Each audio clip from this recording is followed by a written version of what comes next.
Quick one. If you'd like to support us on our journey to 1,000, please do consider subscribing or following this podcast, wherever it is you're listening to this. Thank you. Hello everybody, and welcome to 1,000 Voices, where we are on a mission to interview 1,000 inspirational Black Britons. And today we have another very special guest on the podcast. Desriee came up with the idea for Little Omo while she was pregnant, and looking around the market and realizing that there weren't any learning materials, any kind of toys that really featured any ethnically diverse characters. In short, she had a vision for children to be able to learn about the different cultures, races, ethnicities of their friends around them, to positively shake up this toy industry. And in just under 2 years, she's managed to do just that. She's been featured in all sorts of press outlets and has had all sorts of different celebrity endorsements along the way. And in fact, they've just released their first book, Isaiah's Extraordinary Mum, so make sure to check that out. And what's interesting about this story is that she never aspired to be an entrepreneur growing up. She just had a vision for the sort of world she wanted her son to grow up in and set out to create that. So without further ado, this is 1,000 Voices, and here we have Desriee of Little Omo. Hello Desriee, how are you today? Hi, I'm good. How are you? I'm all good. Thank you so much for coming to the podcast once again. I really appreciate your time this afternoon. And I know you've got a really cool story, and I love what you're doing with your business and everything like that. So I was really excited to get you on board today. Before we start, do you mind, for people who may not know who you are, just to give a little bit of an introduction to yourself and what you do? Yeah, of course. So my name's Desriee, and I am the founder of Little Omo, which is an inclusive educational toy brand for children that focuses on teaching all children about diverse cultural representation through learning materials and toys. And I'm a first-time mum to my son Isaiah as well. So yeah.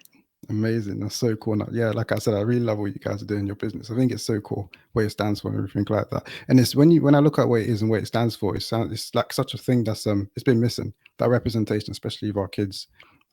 So yeah, really good. To start things off, I always like to take it back and just to set a bit of a foundation, talk about upbringing, that kind of thing. With you in particular, with you running your business, and you haven't been running it for too long. I think it's been just under 2 years now, right? And yeah, 2 years in September. Yeah, correct. Yeah, so it's been under 2 years, and you've been quite successful, quite early on. And I'm just interested to know, just looking back at your childhood, did you always know you wanted to be an entrepreneur? No, I didn't. It's funny you actually mentioned this, because I was saying to my friend the other day that I remember when I was, in secondary school and moving on to university and college and stuff, I literally wanted to be that woman who was in a 9 to 5 Monday to Friday. I would have my posh YSL bag and I'd be on the train. That was the kind of lifestyle I wanted. I think, how there's the American dream. I feel like there's something, in the UK, that dream of just having a great, successful job, having a family, being married, having kids, and a beautiful house. And I think that's what I went for. That's always what I just knew I was going to do. And to be honest, I never ever dreamt of being an entrepreneur. I just saw myself, going into a 9 to 5, and it just took a spin, and here I am, entrepreneur life. Yeah. So what did you see yourself doing those times then? So I graduated from fashion design back in 2017. But when I was in college and sixth form, because I went to college and sixth form, I was doing fashion and IT. So I kind of just saw myself either going into one of those paths, but I went towards fashion. So I assumed that I would, be in the design industry. I later went on to doing styling. So that's what I was actually doing for a little while, in terms of the kind of e-commerce world in high street and the luxury brands. So that's literally just what I thought I would end up doing. And Yeah, I mean, well, you did do it for quite a while, isn't it, though, before you start your business now? I did. Yeah. With the fashion aspect, so with the styling work you're doing, how was that experience, and do you feel like that's helped you with your business right now as well?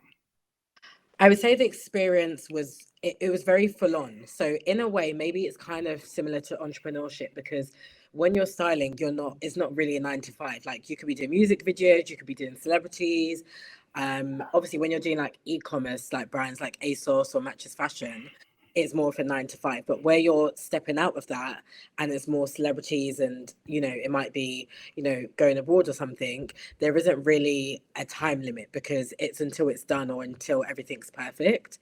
I would say what I gained from that was probably how full on it was. And I feel like that is the same with entrepreneurship. I think a lot of people see it as being glamorous, but because it's, you know, my business, I kind of don't stop. You know, I know where I want to see my business. So I'm just like, I'm going to keep on working, keep on working. Compared to a 9 to 5, you can kind of switch off because it's not your business, you know?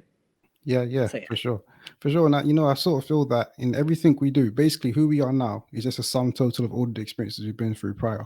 And 100%. yeah, and with what you're doing right now, your business or everything you're working on now, um, I always feel like there's synergies in some way, shape, or form, looking back at your past and things that you may have picked up, whether consciously or unconsciously, that you've Yeah. taken forward, that have helped you out.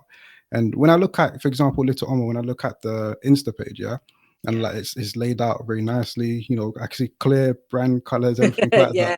Like it looks good. It looks good. And I'm like, okay, I can see the fashion. I can see the Yeah, fashion that's, there. and I think that's where I remember when I first launched, I said to myself, like, I know what kind of clothes I like, I know what kind of things I like generally. And obviously, we're in this world, this millennial world now, where everyone wants to have things in their home or around their children, or let's say a wedding, or when they go for dinner, they want it to be aesthetically pleasing. Like, that's the kind of world we're in at the moment. So for me, I kind of mixed both in. So I made sure it was really pleasing to the eye for adults, because it's not the children buying it, it's the adults, and then they're passing it to their kids. So I'm like, let me allow the adults to be in love with the product, but it's also a product that's really needed for their children, you know? Yeah. And you know what? That's a very entrepreneurial way of looking at things as well. So when it comes to like children's products, for example, of course, I mean, well, I guess you can market to the children, but then when they're like as young as like maybe toddler age, you're not necessarily marketing Exactly. directly to them. You're marketing to the adult. So it's like, okay, you gotta make it Yeah. pleasing to the adult so that they want to buy it for the children, but also Yeah. good for the children at the same time. 100%. Um, is that something you've like had consciously in mind, like when you? Yeah, Uh, that's always been in my mind. I just think of myself as a parent and, you know, my friends around me. Then I think about the people who might not be looking for that, but making sure that the products that I'm creating is not just a product, but there's a meaning behind it. So I think that is something that I put in mind, because like you said, it's not, even if it was a 7-year-old child, they might pick something up and be like, oh, I want this, and they're able to conversate. But at the same time, it's a decision of the parent who's going to then purchase that. You don't have a 7-year-old that's going to, you know, walk into like Smith Toys or, you know, Hamleys and like just buy it and be by themselves. Their parents are going to be the one who are going to make that final decision. yeah, for sure. All right. So with the fashion, so you done fashion for a while, and Yeah, you stopped the fashion, and then yeah, went into. I don't know if you're still doing a bit of it, right now on the side of your business. Maybe not because the business is very full on. But you've done the yeah, fashion for a while. You stopped, and you've gone into running your business now. yeah. That period in between when you stopped the fashion, can you talk on first like, why you stopped the fashion, and then before you started the business, what that period was like as well? Okay, so I don't think I've actually mentioned this anywhere, but I was working at I wouldn't say fashion brand. They were kind of a wholesaler, but there was buyers, there was designers, people on the styling team. So I was a lead stylist there, and they basically work with brands, you know, like big high street brands. Mothercare's closed down now, but Matalan, Topshop, Topman, they've also closed down. And I was basically doing the styling for the photo shoots that would be in the windows. So, you know, when you go to, let's say, Zara, and you've got the graphics outside and the models like modeling in the actual photos, so not the mannequins, I would be styling, you know, those models. And that's what I was doing for a long time. And basically, I fell pregnant in April of 2019. I was actually made redundant in September of Ooh. 20. So this is actually where fashion stopped for me. It wasn't actually me who stopped it. So I just feel like somehow, somewhere, you know, I fell pregnant, and I don't know, God was like, this is what Desiree's going to do next. So I was made redundant in September of 2019. I was maybe 7 months pregnant or so. And then I was just like, what am I going to do? So I then continued styling until I was about 8.5 months pregnant. And then I had my son in January of 2020. And then I basically had this idea. I had this idea from when I was pregnant, Little Omo. So then I said, you know what? I'm gonna see what happens. The pandemic wasn't here yet. So I was just like, okay, let's go. Pandemic came and I said, I'm gonna do it. I didn't tell anyone. No one knew about this idea. So I was literally at my mum's house doing all these sketches, all these designs. Um, while my son was like a month, 2 months old. And then I think it got to end of August of the month before I launched, and I just showed my mum and dad and said, "This is what I'm going to do." And my dad understood because my dad's a UX designer, and Mm. he works for an investment bank. And then my mum was just like, "I don't know what this is, but okay." And then I launched in September, and honestly, a month later, everyone was like, wow, like what is this? And I had so much support from my friends, two friends in particular, and they were like, Desiree, this is gonna blow. Like you don't see it now, but that's what's gonna happen. So that's basically how the fashion stopped. It wasn't intentional. So yeah. Yeah. And what was it about when you're pregnant that motivated you to even want to start working on this business? I think it was the fact that I'm a black woman, then going to be a black mother, and obviously I don't know if I was having a son or a daughter because I waited till birth, but I just thought bringing a child into this world who's a person of color, and me being black and knowing how life has been for me, the racism and the discrimination that I faced, I just thought, how am I going to bring a child into this world with a lack of representation of products? It was actually while I was pregnant that I was actually gifted some flashcards from a friend, and the flashcards literally only had it didn't even have any characters, ethnic characters in the pack. It was just white characters predominantly. And I just said to myself, okay, this is not going to run. Went to Amazon, typed in flashcards for black children, and really embarrassing, it came up with a Batman outfit and Mm. gloves. And I just thought to myself, yeah, I'm not going to let another mother in 6 months' time go to Amazon, type that in, and see the same thing. Because when I saw it, it was very uncomfortable and it was just disgusting, especially coming from a business that's so big. Yeah, yeah, for sure. Yeah, this highlights like a massive lack of representation, and it's important because you don't want your child growing up and only ever seeing like basically white faces everywhere. Live Not in a multicultural world. I keep saying it. Like, we live in such a multicultural world. When you and I look in the mirror, we can see how beautiful our hair is, our eyes, our legs, all different parts of our body. And this should kind of be, the same thing when a child goes into a toy store or into the library or your local Tesco and Morrison's and your Asda. They should be able to see books there where they're like, oh, that child has curly hair like me, or that child looks like my cousin. There should be that representation there. for sure. It's quite startling when you think about it. Yeah, it's like how undiverse some spaces are in Yeah. 2022 in the world we live in now. With Britain's super multicultural, the world is very multicultural. It's globalized world. Everyone's traveling everywhere, but in Yes. something as simple as children's flashcards and toys and puzzles or whatnot, But all of that kind of stuff. Yeah. there's nothing like. And you think, wow, I don't know if you saw on social media where there's this guy who designed a picture of a Yeah. mother with a black baby, Yes. and then he got a lot of stick for it. And then also, but then you look at it, you're like, wow, I've never seen this before. He didn't even register. It's like, It wow, doesn't register to you because I'm sure, remember when we were back in secondary school and you have the science books, you don't think, oh, why is it there? It's just the norm that it was always a white woman that was pregnant, or if there was a broken arm, it was always a white man or a white baby. It wasn't something that we ever thought about. And it's crazy to think that even, and I know a lot of people say, the Black Lives Matter and Stop Asian Hate was the reason that, they became more diverse, like buying more diverse products in their home. But we've been a multicultural world for a very long time. It's yep, not since Black Lives Matter. It's not since Stop Asian Hate. It's way before that. There were many what was I going to say? The word interracial couples before this happened. So there's no reason for people to say, "Oh, I didn't know," that I should have had more books that represented other cultures. Just because I'm black, it doesn't mean that I'm not going to have a book that speaks on a child that's from a Sikh family in my home. I want to teach my child about everything. So important. definitely. I feel that that kind of learning helps us as well, just to from childhood, learning about different cultures, because you learn about someone. It's like people sort of maybe might look towards things they don't understand and think a certain thing, or fear a certain thing they don't understand or whatever. But if you learn about something, learn about the culture, learn about people, learn about their food, music, country, whatever, all that kind of thing, you learn to appreciate it. You learn to think, okay, wow, these people, they're not wherever someone's telling me they are. They're cool people. They have a rich culture. They have this, they have that, and it can help to get rid of all of these ingrained in what do you call them? Like or like thoughts or biases, unconscious Right. biases or whatnot. Yeah. Those kind of 100%. things, though, just by simple learning about Yeah. different cultures and people. So representation in all areas is definitely very important. Did you see the channel? Was it Channel 4 when they done the black? I don't even know what they called it. The Black Day, basically, like when they had basically for like a whole day, it was all Yeah. black people on TV, basically. So they had like all the Wow. news. Yeah, it was, when was it?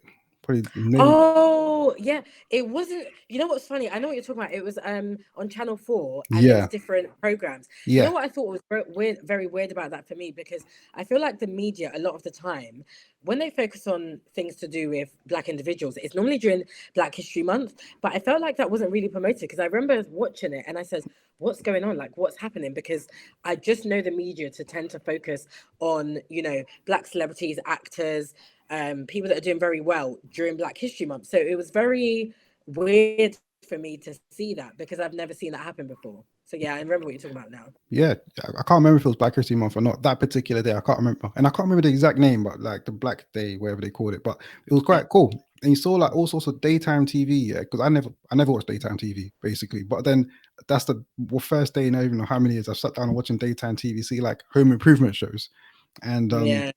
what's it, Gogglebox and all them kind of things there. But it was all Yeah, I black remember the people. budget. Yeah, and I'm like, raw, like home improvement show with Never like seen black so people. much black on the TV. But it don't even register. It's like, right, yeah, black people like to do their homes up as well, you know? Why don't we see them there? 100%. Like a startling lack of representation. It's like when you see it and you clock, wow, okay, yeah, I've never seen this before, which is crazy. Um, but yeah, that's nuts, man. Definitely need more representation across all sorts of different areas.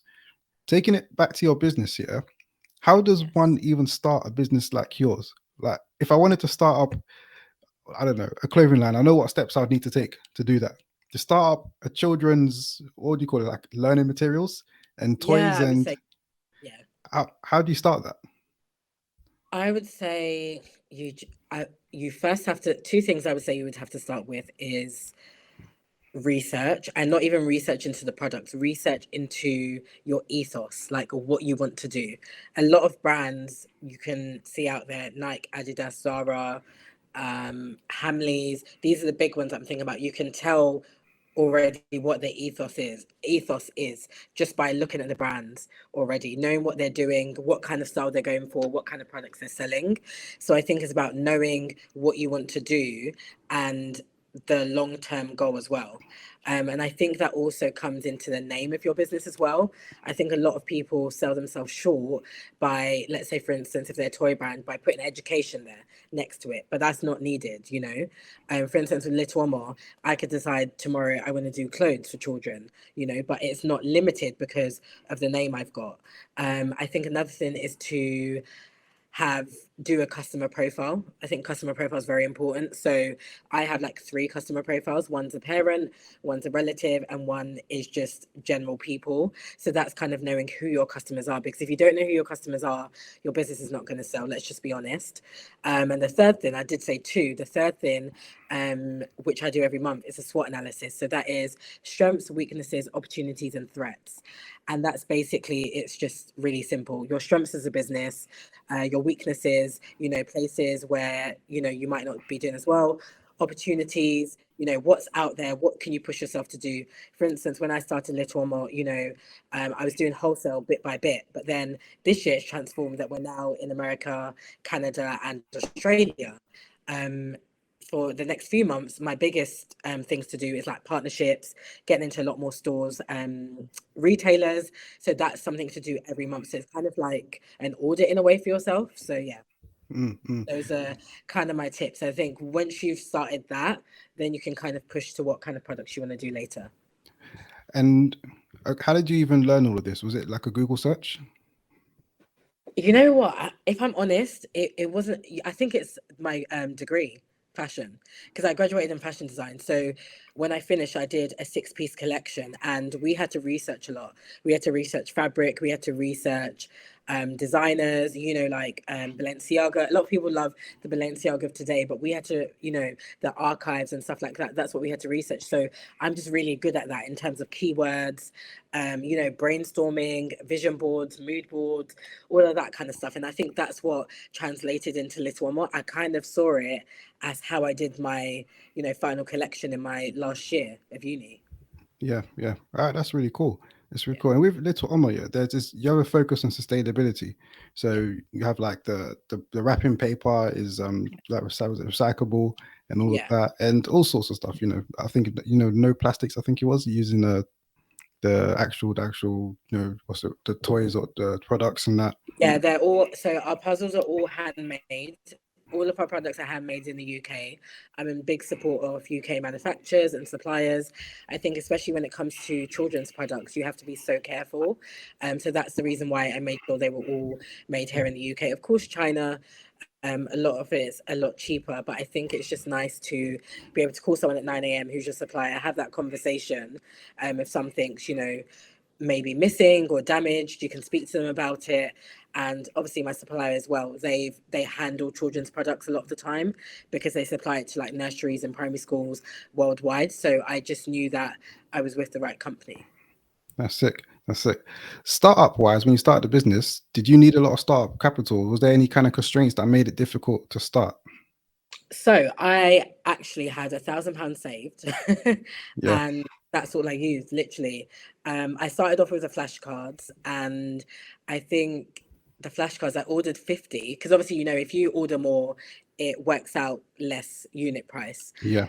When I first started, I know nothing about business. I will tell you till this day, there's still things like this is so embarrassing, but something that I'm trying to work on now is I really want to do a seed funding. And I don't know anything about it, but I know that's somewhere where I want to get to. But when I started, I was just like, I don't know anything, but I'm gonna order 50 and see how it goes. And then within, I think I launched on the 4th or the 3rd of September, October, it was all done. I ordered 2 sets. So 50-50 of each product. It was finished. And I think unit price was literally about £7. It was expensive. And I basically made money back from that. And I've never invested in the business again. Literally Mm. everything that I've made has just come in. I've not had to put a penny back in. And I'm actually surprised because I was like, well, Desriee, you've done well for someone that doesn't know anything about business. Kind of like, just run with it. So yeah. That's it's all been organic growth, then it's good. I guess Yes. it's the safest way to grow, to be honest. I 100%. mean, on the seed funding part, anyway. To be honest, yeah, I feel that a lot of people that get into you might have some that know every single term in the book or whatever. But you got a lot of people you learn a lot by doing. To be fair, I don't think you can know every single little thing before you get into it. And there might be some things Yeah. you might look and say, oh, right, maybe I should know this, but you learn, Yeah. you learn. Yeah. You live Absolutely. and you learn, you experience and you learn, and Yeah. then Long yeah, definitely along the way. And the right people will come along as well. You can research and meet the right people that can help you and put you in the right direction with these kind of things as well. Um, with your business, yeah. So you've been running it not too long, like you mentioned before. Uh, yeah, under 2 years. It'll be 2 years in Yeah. September, so it's well under two Yes. years to be fair, actually. And Yeah. you've been quite very successful. A lot of press features. The business seems to Yes. be, it's doing very well. I saw on your Insta had your largest wholesale order recently as well, and Yes. Yeah. In America. yeah, all sorts of things. Like it's been a roller coaster 2 years, but a very good, very good for your business 2 years. What would you say has been the key to your expansion? I would. Oh, wow. No one's ever asked me that. Yeah. Hmm. Or like maybe not the key, but like some things that have helped you then along the I way. think what you said earlier is the branding because I don't know. I think it's the branding. I think it's the colors. I think it's maybe myself being, but I guess there's a lot of toy brands out there. I think it's, being a mother. I think it's products that are needed. It's not just I'm creating, I don't know, a car and that's it. There's meaning behind the product that I've created. So I would say that and also the branding. And I think just being very, upfront and personal with my customers, with my followers, showing my face. At the beginning, I didn't really want to let people know who I was. And I just kept posting and posting. And after a while, people were like, I would just love to see the face behind the brand. And that's what I've done, showed them myself, showed my Isaiah, to certain extents, because I still protect him. He's my son. As well as I've got a toy brand, and people want to see him a lot, I still have to protect him, So yeah, I would say those two things. So branding and definitely the meaning behind the products. Yeah, yeah. It resonates anyways because there's a book, Start With Why by Simon What is Sinek. it called? Start With Why. Is it Simon Sinek. why does that sound familiar? It's a popular book and he's got like a very popular TED talk and all that as well. So you've probably seen it around or something like that. But it's so good. I highly recommend it. And I mean, I listened to the audiobook for it. I didn't necessarily read it, but proper good. Proper good. And Do you prefer audiobooks to books? I like both. It depends what I'm doing. You know what? I don't know if it's because I've got my son, but I find that I can never have time to read. So I don't know. You know what? Because I'm still working my 9 to 5 now. So I do my reading on my commute, basically. Oh, okay. Yeah. Otherwise, if I'm at home, yeah, it's difficult to find time. Yeah, Audiobooks. distraction. Yeah. Audiobook, I do it if I'm in the gym or if I'm running or something like that. Then I'll just put it on and I listen like that. So yeah, I do both. It just depends literally on what I'm doing. What you're doing, yeah. Yeah. And with the Start With Why book, yeah, it's so sick. Like I highly recommend it, or even just a TED talk. It's like 15-20 minutes. And what he talks about, yeah, is that the most successful businesses they communicate, first of all, talking about the why behind what they do and not necessarily about what they do. So he uses quite a few examples. He talks about Apple versus like Dell, for example. He'll be like, Apple can expand or move into loads of different product verticals. They can do phones, they can do iPods, they can do computers or whatever, but it's because they communicate with why. Okay, we like to challenge the status quo. We so happen to sell computers as well. Do you want to buy one? Whereas if Dell wanted to make an MP3 player, you're going to look and be like, I don't know about that one there. Yeah. And even he talks like, he uses like Martin Luther King as an example and be like, Martin Luther King, he said, I have a dream, not have a plan. He's telling people about what he believes, his why. And then people resonate with that. So I think that's probably what it is. It's because it stands for something, basically, your business. It's not like just a for profit. It stands for something. It has a deeper meaning. But I think people just latch on to stuff like that. Definitely have to send me that name later. I'll research it up. Yeah, I'll send it over when we come off. Definitely. Yeah. And has the press coverage been quite organic as well then? Yeah, so the press coverage, I do have someone that does PR for me, but a lot of the time it's not anything. Obviously, I pay her as a service, but in terms of her reaching out, it's organic. It's it's not advertisement where she has to pay them. She'll send out a press release and they'll decide if they want to feature me or not. And I think a lot of the time, what it is, the reason why they do feature is because it's something that's so different, and I think it just has a meaning behind it. And it's been fantastic. It's great for brand credibility, and customers seeing that when I've been at exhibitions and things like that, people are like, oh, that's fantastic, that you've been on ITV or you've been in this article featured and you're having a conversation, because now in a way, for me, obviously coming from a fashion background, I don't like to give too much advice in terms of the early year sector because I'm not an expert there. I'm an expert in what I'm creating. And I wouldn't say I'm an expert in being a mother, but I can, share my experiences. But when it does come to diversity and stuff, I do like to say come in there to being somewhat of an expert because I have quite a little bit of knowledge into what I'm doing and the products I'm creating as well.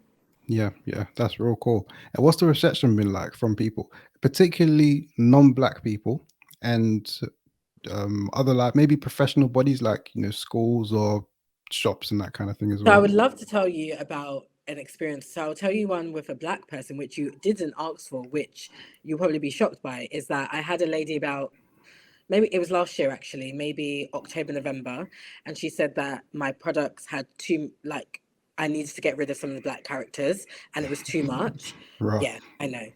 I was so confused. And she said I need to bring white children into it and other children.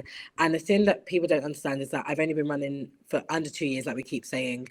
And I've got a plan and there's other things that I would like to, bring out that of course will be inclusive. I've got a book launching next month and there's so many different people, characters in the book with disabilities, and it's very inclusive. But that was very shocking to me because I think as a black individual, someone from an ethnic background, that we've not been represented. So it's not me creating Little Omo just for black and brown children, but for all children to learn. So that's from a Black customer, but from a non Black customer or individual, it's been fantastic. A lot of them have just said, it's helped their kids, it's helped them as an adult or as a parent, because this is something they didn't have growing up. They might have had one Black doll, but they're more open to purchasing more of these products into their homes because their children are around these characters or toys or skin complexions that's in their home at nurseries or primary schools. So that's from a non-Black individual. Professionals, it's been absolutely amazing. Um, People have just taken it so well, and just the support, the advice, feedback. Someone who's been absolutely amazing is the Black nursery manager. I don't know if you've heard of her, Liz Pemberton. Yeah, I've heard of it. Yeah. She's just fantastic. There's been some stuff going on recently in terms of what the Telegraph writ on her, which is absolutely rubbish. She's doing amazing work within the early years sector, just in general in the UK. And she's just been in so much support of me since I launched Little Omo, and just sharing the business and, learning from her as well through her Instagram, through her as an individual has been absolutely amazing. So big up, Liz. Big up, Liz. That's so cool. How do you balance motherhood and running the business? I can't tell you. I don't. I think I'm a robot. How do I balance? I would say my mum and dad, honestly, because, for instance, this week, I have Friday, Saturday, Sunday, I'm in Birmingham for the baby show in NEC Birmingham, and they're looking after him. And I've got someone in my team who's just joined who were going down there. But if I didn't have my mum and dad around, I don't know how I would do it. So they have been a big support. Also, him being in nursery 3 days a week helps me to, pack orders, have those meetings and things like that. Obviously, have conversations with yourself. But I think it's just when he's with me, I do work, but I tend to not overdo it, And I think when it got to the point that I realized I was overdoing it, that's when I decided to hire someone into my team. And that's even been a bit of a struggle. I've hired since I've launched maybe 4 people and they haven't been great. And I finally found someone who actually ended up being someone I worked with in the place that I got made redundant. So she works with me part-time. So that's been amazing. So yeah. Real cool. And what does a typical day look like for you now? Waking up in the morning, dropping my son to nursery, coming home, doing some orders, packing, writing my goals for the year, looking back at the goals that I've made and saying to myself, I don't actually create vision boards. I just write a lot of things down that I want to do. So just looking back on that, looking at the reports and things like that, meetings, and then kind of just brainstorming. And sometimes, obviously, aside from that, I do like freelance web design as well. So I tend to do that for like small businesses. So that's something I tend to do on the side with the business. So yeah. It sounds like a lot to pack into a day. Yes. Yeah. All right. Do you have any advice for any other people that are wanting to start any kind of an entrepreneurial venture? What sort of advice would you give them? I would say and this sounds so silly because everyone does things for money, but I think don't let money be your number one. Really be passionate. And that word, you hear it all the time, but really be passionate about what you're doing. Because I find that when I'm having conversations with people, interviews, podcasts, whatever it might be, and I'm talking about Little Omo, I get goosebumps every time because of how important it is to me, how much I want to make a change. And when you are, launching your business or starting your business, whether you're in the middle or wherever you are at, you should be able to get that feeling of like, yes, this is what I'm meant to be doing. And that's the thing that you should have at the start of the business while you're writing your ideas down. I think another thing is to not give up, even if you might not get sales one day. It's fine. I've had moments that I've not had sales for a week, but then a few days later 20-30 orders comes through. So don't always, like, that's my main thing, don't always think about money. Think about where your business is going to go long term, because just a lot of some businesses don't make big profit till 10 years later or 5 years later. So don't focus on that. Focus on the goal and the long term kind of achievement and where you're going to be later on. Yeah, So, yeah. definitely. And when you talk about you getting goosebumps when you talk about your business, I can see how excited you get, and I'm so you light up. passionate. Yeah. Every time I say it, after I finish like having a long conversation, I'm like, I'm so sorry. I'm just passionate about what I'm doing. And I just love it. And I feel like this is where I'm meant to be. And it's funny because I would have never thought, back, doing fashion and doing IT, that this is where God placed me to be. I just never could have seen it. So yeah. Yeah. On what's the ultimate goal for Little Omo? Hmm. There is a goal. If you don't Um, mind sharing, that is, okay. by the way. So I would ideally like to, in the next maybe 5 years, or in a couple years, um, have a big kind of toy brand to maybe look into license Little More as a toy. So like how you've got Disney and Mattel and all of those kind of things, kind of sitting in that area where it's just worldwide. Because at the moment it's going into retailers and things like that, which is fantastic. But I kind of want it to be global, so a licensed toy company. And I just think there isn't, when you look at Disney, when you look at Lego and Barbie and things like that, there aren't any brands that predominantly focus on diversity and representation. They do it in the skin complexions and stuff, but they Mm, don't do it in the learning materials and toys. So I think that's one of the goals. I'm not really big on having a store, so that's not a goal at all. But I would say definitely just to be a global um, licensed company one day. So yeah, cool. That's it. that's the All right. And on your journey so far, it's been a year and well, almost a year and a half, just over a year and a half. What yeah. would you say has been the highest high and the lowest low? The highest high has been America because my products were in Disneyland, California. So that's been Oh, absolutely, nice. it's been there since last year. That was my biggest wholesaler of this year. Well, I don't know actually because we've still got a couple months to go. And then also, I'm going to be in a really big retailer this year, which I can't announce yet. It's confirmed, Mm, but jinx it just in case. yeah. Been confirmed, which I'm super excited about. And just to think that I did this by myself is absolutely amazing. I would say the low of it is that it gets really lonely sometimes because it's just you're not, I'm not a Gymshark, or I'm not Misguided or Pretty Little Thing or any of these like Hamleys or Disney, where they've got a full team and the CEO or founder is just not relaxing, maybe having meetings, and there's loads of people there who can run ideas by, but it's just me and myself. So from the business to creative to marketing to the website, all of that kind of stuff, it's just me. And obviously I've got someone new on my team, but it gets very lonely. And sometimes I have to step back and just relax and be, around family or friends, and then recoup and come back into, the day to day of running a business. So yeah, that would be the low. Yeah, I've heard that from a few people, especially business owners, that it can get lonely when you're running it by yourself. You ain't got people around you like that all the time. So definitely good to find ways in which to connect with people. So you don't that doesn't consume you too much. That feeling of loneliness. All right. So last question before we get in some quick fire questions. On Yes. a personal level, what do you want Yes. your legacy to be? Look at all these questions. I feel so nervous. My legacy. I just want to know that I helped. I really do feel like I've got a calling to specifically help children, because I've always wanted to work around children, but I just know that that sector has never been, the biggest amount of money that comes out of it. But I think I just want to be able to make a difference and an impact, to be like, she created something, she created a brand that is helping children of this existing, of the now and the future generation.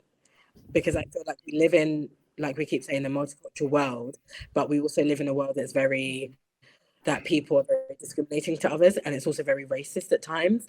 And I just want to know that maybe one or two of my products helped a child to help the parent to raise an anti-racist child. I just want my products to be able to raise kind children. That's it, really. Just want to Cool. make it. That's it. That's it. That's it. Yeah. Heard it yourself, people. That's it. All right. Let's Yes. go into quick fire. Yeah. So I Okay. got a few questions here. Whatever comes to your head first, just shout it out. And yeah, Wow. yeah, yeah. You Let's good to go. go? All right, Yes. cool. Question one: what's your favorite movie? Matilda. Cool. All right, next. What's your favorite book? Oh, what's that book by that guy? It's White and Gold. The book by that guy? I don't know. Which guy? Oh, um, oh my gosh, I don't know his name. Oh, I don't remember. Don't remember. You can let me know I've later. actually put it in my house. Yeah, Cool. really bad. Name a song that you can never get bored of.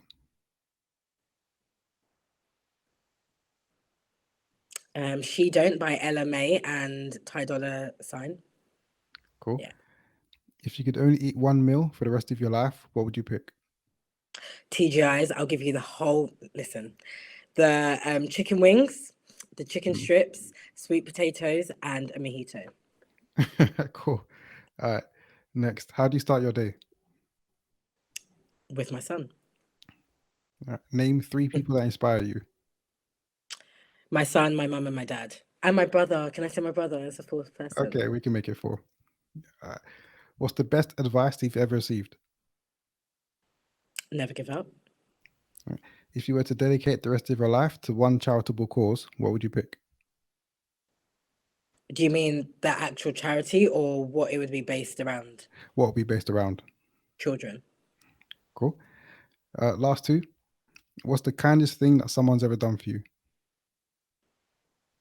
Mm, I don't know. I'm much of a doer, so I don't really feel like people. Wait, hold on. Let me think. Maybe I don't know. I was gonna say giving me food because I love food, but that's not really a kind thing, is it? That's just is that kind? Well, yeah, we can talk that down. Giving food. Yeah. We That need, sounds bad. If no. any of my friends are watching, you need to do more. Cool. So yeah. And last one. What's one thing people don't know about you? I get very nervous speaking around people that I don't know, but in front of people that I do know, I'm very, very comfortable. Cool. Perfect. All right, that's that, man. Yeah. Wrapped up. 1,000 voices done. Whoa! Yeah, you were good. Amazing. You were Thank good. you. Yeah. I Have was you so got? nervous. No, you're good. I didn't hear nervousness anyways. And when you talk about Little Omo as well, anyways, I feel like you're just good anyways. Yeah. You just talk and you're good. Like, I don't feel or see any nerves Yeah. personally. So it's all good, man. It's all good. Have you got Amazing. anything you want to say just to wrap up? Well, to any entrepreneurs out there or anyone thinking of having a business, don't give up. Don't think that you can't do it. Just, plan, have a vision, have a goal, and, just keep it stepping, keep going, believe in yourself. That's it. That's it. And where can people keep up to date with yourself or Little Omo as well? So you can follow me, my personal account, where I just share a lot of things business wise, which I'm going to be doing lately, at Desriee Tiwalade. So that's DesrieeTiwalade. And then at Little Omo, on LITTLEOMO_. And then obviously, if you want to look at some products, you can go to www.littleomo.com. So yeah. All right, cool. And people definitely check out the website. Definitely check out the business. It's really cool. And I love what they stand for. So yeah, that's that. So thank you once again for coming to the podcast, Desiree. Really appreciate it. Yeah, anytime. So that's that, people. That was Desiree. This is 1,000 Voices. And for now, we're out. Okay, that was that. As always, thank you for tuning in. It is very much appreciated. And if you haven't already, please do consider subscribing to us or following us wherever you're listening to this right now. It really does help us in trying to amplify the voices of the people that we speak to. Also, what did you think about this episode? What did you gain from this episode? What were some of your key takeaways from this conversation? As always, it's always great to hear from you guys. So leave a comment, leave a review wherever you're listening to this right now. Let us know what you thought about this. The next podcast episode is going to be dropping next week, Tuesday, as they release every single Tuesday. So if you'd like to see some previews, a few little snippets from that, then follow us on our social media pages at 1000 Voices UK so that you can keep up to date with that before it comes out. The full YouTube video will drop a few days afterwards as well. So keep an eye out for that. But that's that for now. Thank you for tuning in. This is 1000 Voices. And for now, people, we're out.